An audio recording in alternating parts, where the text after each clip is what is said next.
researcher at the Maldives National University and the lead editor of the Journal of Youth, Peace and Security. His work reflects a youth empowerment, sustainable development, and global cooperation, making his presence highly valuable for today's webinar. We are honored to have him with us. Please take over the session, sir. Thank you. Hello, everyone. Good morning.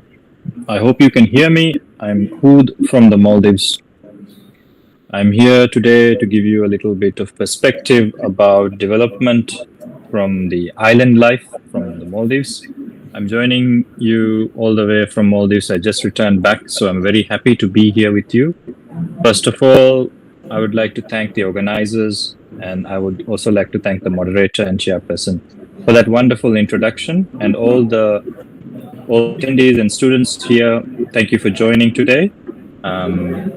I would also like to thank the chairperson of Audacious Dreams Foundation, Dr. Dinesh, who is my close friend, and we've been collaborating over the past 10 years since we met as young people in Chogam Commonwealth Youth Forum in Malta in 2015. So we were very young back then.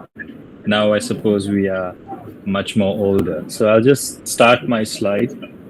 So today I wanted to talk to you about the perspectives of Maldives in navigating development and becoming multipolar world. So speaking as a political scientist, some of you may be from the political science discipline. I'm sure some of you may be interested, but even if you're not from the social sciences field, this is going to be perhaps a little bit interesting. I'll keep it interesting in the sense that we will have an international level analysis, a national level analysis, and a local level analysis connecting to young people such as yourself and what they're doing here in the Maldives. So I represent the Maldives Center for Policy, as mentioned earlier, and as well as the Maldives National University, where I'm a faculty member. So we have a very strong background of research and supporting young people to be part of generating knowledge. Some of the papers that I have published over the years. So what can we learn from the Maldives' role in the international and regional level? When you look at Maldives and India, we have a very strong historic relationship, and we also have partnerships with India in BIMSTEC, the Bay of Bengal Initiative for Maritime for cooperation in technical and economic level exchanges, as well as the SESEC. So we have the regional blocks such as, the Chinese-led organizations and India-led organizations like BIMSTEC and SESEC. And how does Maldives navigate this real landscape is very interesting. So we've signed and enacted free trade agreement with China to support our fisheries industries and to open up trade. When you look at the trade orientation, the bulk of the trade happens with India. And this is when you look at SAARC and SASEC. SAARC previously, SAARC is not active anymore, as most of you are aware. But we also have digital trade facilitation and the regional stability and ICT connectivity that we are taking a look at overall. And there is a lot of cooperation that's happening there, particularly when it comes to finance and economics. India has been very gracious in supporting the Maldives in our development work. So that is the international picture, right? Now let's look at the national picture. I don't want to bore you by talking about big organizations. Of course, they exist, but big organizations are run by national leaders and who are supported and, given that mandate by young voters and people within that society like yourselves. So trying to relate it to you, what is happening at the national level of Maldives? Maybe you've heard about the Maldives, but maybe you don't know too much, or maybe you know a lot. When you look at the Maldives, there are two Maldives that you should think about. There is the Maldives on the left, which is on the right, which is the international beautiful beaches, the pristine waters, and also this Maldives here, which is the reality, the lived reality of Maldives. So if you can see here, this is the capital, and it looks very congested. I don't know if you can notice that, but it looks like there's a lot of buildings, very little greenery. So this is the lived reality for most Maldivians. when you look at what Maldives is and how we identify as being Maldivians, we have this identity as a small island developing state. This is a group of states that have come together and created this kind of identity and construct from a constructivist point of view. We call ourselves the pearl necklace of Indian Ocean.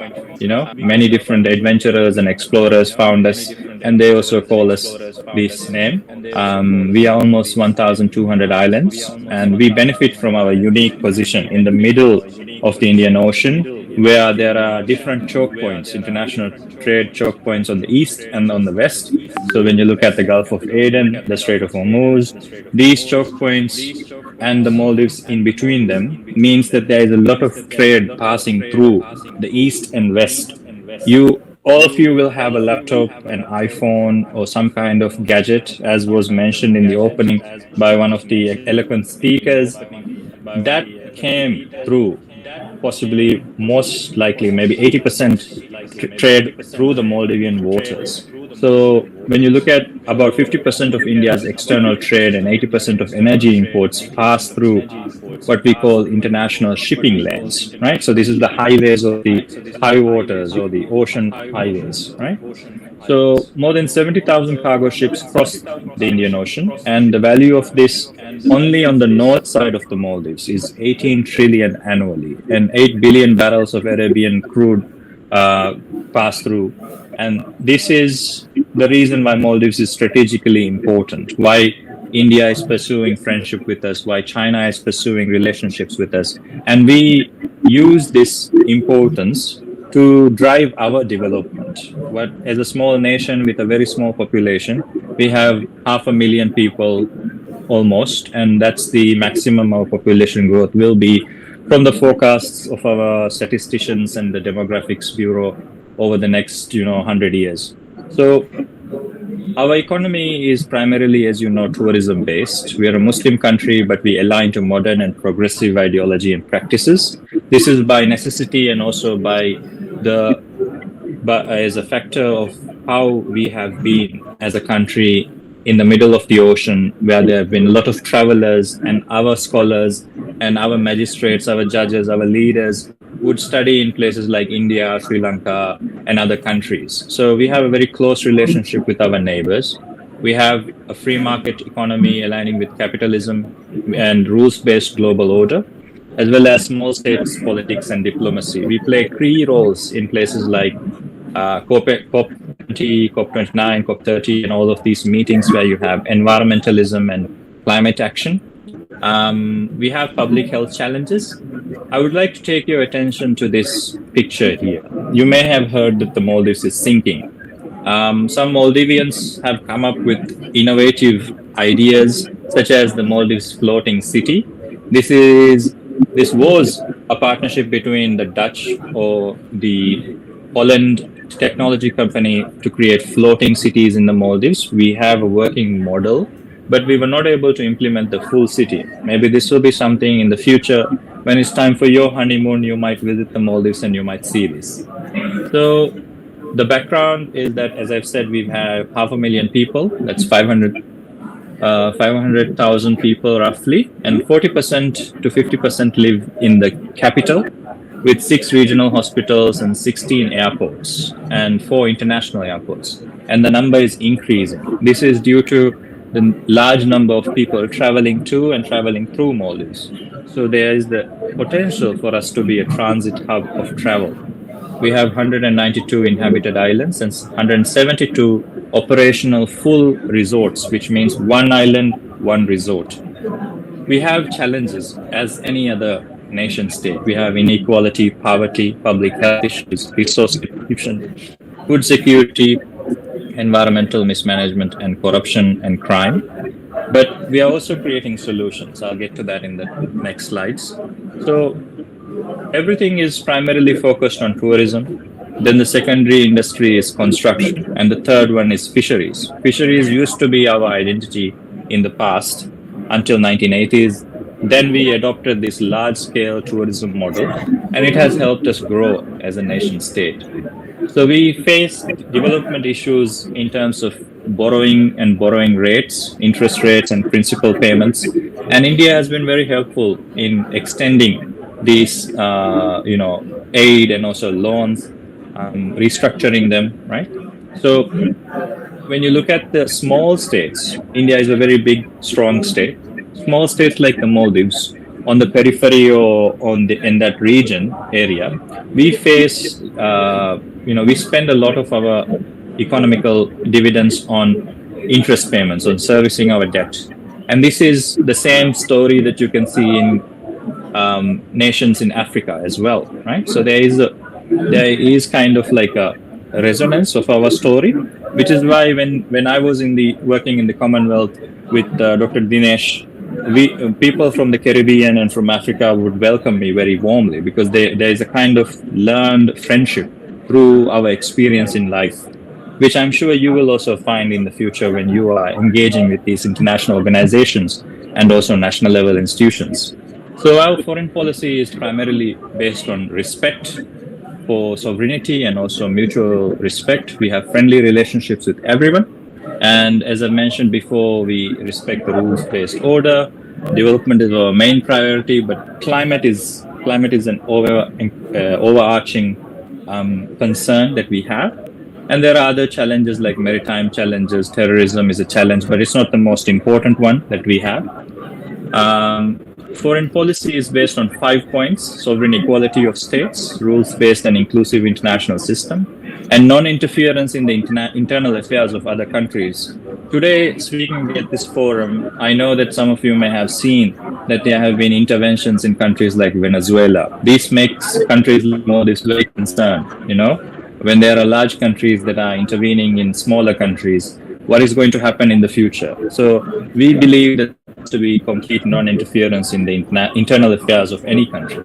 And the supremacy of diplomacy through dialogue, talking to each other, must be the most important tool in resolving global conflict or regional conflict. And we must maintain friendships with each other so that we benefit based on respect. So we have leadership in multiple organizations, from the United Nations we maintain diplomatic relations and have maintained resident missions in 17 countries, including India and also our neighbors. We have World Trade Organization. We took a leadership role in SARC, and our former foreign minister was elected the president of the United Nations General Assembly from 2021 to 2022. We campaigned for UN Security Council seat, but ultimately we supported India, and we have remained friends and learned many things through this campaign, right? So climate change, as you know, is the biggest threat of our time. Parts of India, parts of many countries will be lost to climate change over the next 100 or so years.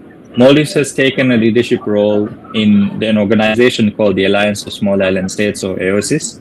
And we've also taken a leadership role in creating understanding and creating negotiations and trying to reach some kind of deal where we find a future where your children and your children's children can survive. However, we are not there yet, which means that the work that we've been doing now rests with you, and you are going to be the leaders of the future who are going to take us forward and possibly find a good solution for climate change and a diplomatic solution for greenhouse gas emissions, right? So we have multiple technologies that we are using to try to adapt to climate change, like submerged geotubes, beach replenishment, raised artificial ridges, and other such things. I'm not going to get into the details of this due to the time limits we have today. So in the maritime domain, we have the issue of deactivation of vessels and also the transmitters on those vessels, illegal shipment at sea, forgery of logbook records using prohibited fishing gear. Maybe most of you are not aware, but Maldivians don't use nets for fishing. We use one pole, one line, catching one fish by one fisherman. So we claim that this is a very sustainable model, and we think it's a sustainable model of fisheries instead of using trawling or net fishing. And when there are other fishing vessels coming from other areas, they use nets and trawling or dredging, which creates a lot of disruption to our reefs. And that's not very good for the local population of fishes, also the local population of fishermen that rely on these fish stocks. So when you look at the global or the national, territories, you have the coastal waters in blue, and then you have the territorial sea, you have the coastal zone, the exclusive economic zone, and the continental shelf. These are the maritime zones that we use to identify our maritime area and also to exert our sovereign jurisdiction and maintain, safe space so that international shipping can happen and people can visit and people can be safe during these different ventures. Here you can see a map where you see a lot of ships that are traveling through the international waters. Somewhere just west of India, down southwest, you can see that the Maldives is somewhere here. And then you can see on the south and also the north, there's so much shipments that are happening. This is a heat map where you can see in more detail the amount of travel that's happening. So there's so much traffic that's passing through the Maldives, which is why that we always help identify for all our partners that the security of Maldives is the security of the greater Indian Ocean, right? If there is any instability in the Maldives, it's going to impact your Temu orders. It's going to impact, your Shane orders or your Amazon orders. It's going to impact everything, right? And it's not just going to be those cosmetics or your mobile phones. It's going to impact food prices. It's going to impact inflation and your local life, right? So this is why it's important to have good partnerships. So what is the solution? Bringing this all together, young people like you in the Maldives are developing solutions. We have young people who are leading, young scientists who are leading things such as Earth observation, which are technologies that have not been used in the Maldives. Maybe it's being used more broadly in India. There are synthetic aperture radar technologies looking at seagrass population, coastal erosion and subsidence, coral bleaching, and giving this information on an open platform for the local government and the national government so that they can prepare for things like changes in sea tides, tsunamis, early warnings. So there is an organization called the Maldives Space Research Organization. I sit on this organization's board of directors, and they're doing some very excellent work. This is the Maldives Tides.mv. You can go to this website even today. It gives you, it's part of the Digital Earth Maldives early warning system that is being developed by Mesro and the Maldives government in partnership. This might give you information whether you are planning a trip to the Maldives. Maybe some of you want to come here, go snorkeling. Maybe some of you want to go diving. If you click on any of these red dots, you can find 7 days data of forecasts for what the wave action will be like. So you can plan your trip for swimming or for snorkeling or diving. But more importantly, from a commercial perspective, you can save fuel, right? If you can avoid storms and you can make many different externalities better. And this is why open data of new technologies developed by young scientists, developed by young engineers is so crucial, right? And we were able to forecast the swell wave action on 12th August 2023, and we're working with the local disaster management authority and other ministries to try to create a coordination mechanism where we can take more action. Ultimately, what we expect to develop is an early warning system where you have surge early warnings in each island. This is atoll where you have different islands. These are all islands in the different dots. And the red dots represent islands that are at risk of being impacted by swells, tidal swells. And we can get this information at least 1 week or 2 weeks early with large number of sensors that are out in the ocean. When you look at other areas where young people are taking action, you have the Maldives Island Conservation Project organization that's developing conservation parks, taking mangrove spaces. I'm sure you've seen some mangroves, and making them into parks where people can visit and use them as eco spaces, eco parks, to raise revenue for the local government and also to create jobs for the local young people. We have organizations in the south of the Maldives called the Maldives Urdu Association for Tourism, taking culture and using things like LiDAR to scan the different Buddhist stupas and cultural, landscapes and different heritage points that we have, and using the traditional garb. Here you see the Maldives traditional garb for the young men and the young women, and taking things such as surfing and skating and building skate parks primarily through their labor, right? So I work with the Association for Tourism as well, and we were able to secure some funding and develop a skate park for them in a very rural area, through collaboration, through partnership. And if any of you would like some advice on some kind of projects or programs like this, I'm available for any questions that you may have. And ultimately, there is the new media, social media, that is kind of the king of our lives now, right? So there are, of course, concerns in the hyperfixation and also being too much immersed in these social media. But we should also be aware that social media has the positive impact as well.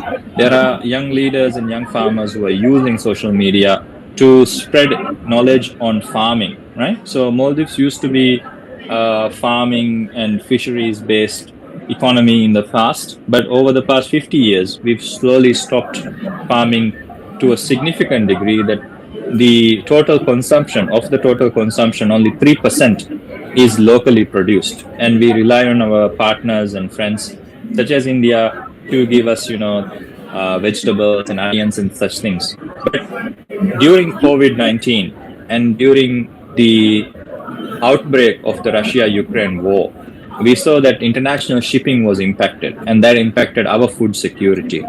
And then young people started using social media to help others to grow things at their local level, in their homes, in the cities. And I believe this is a very good example of young people using this for in a positive way that builds a stronger and more resilient future.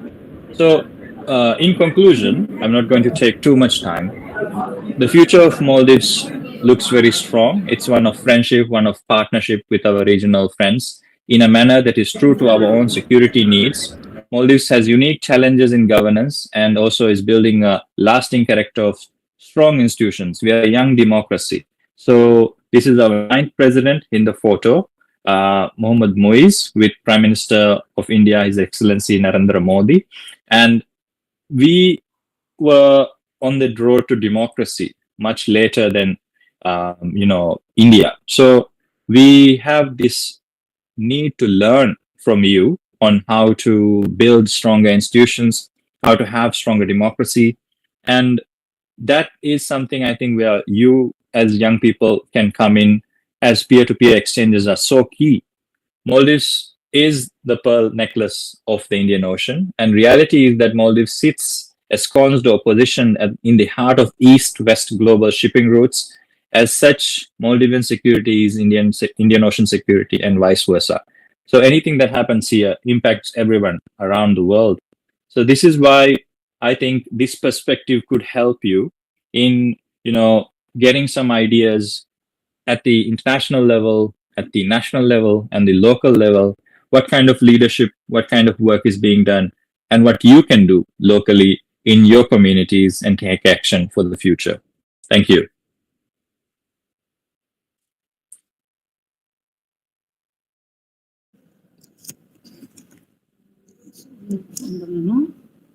Once again, thanks to our esteemed resource person for sharing valuable insights with clarity and depth. The session was truly enriching and thought-provoking, offering meaningful perspective and practical understanding of the subject. It has certainly broadened and knowledge and inspired further reflection among the participants. We are grateful for the time and the expertise shared, which made this session highly informative and impactful. Thank you so much, sir. The session is now open to the scholars. If you have any questions or clarification, kindly feel free to ask.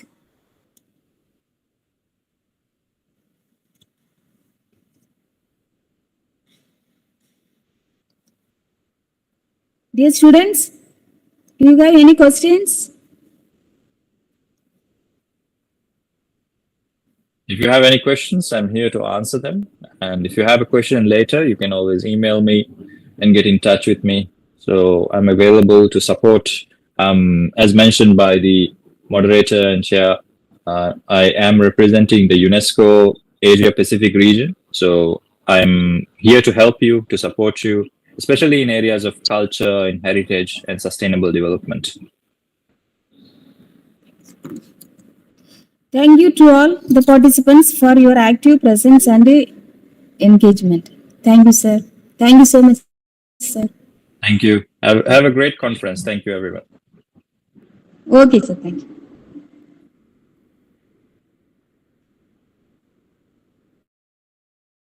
Thank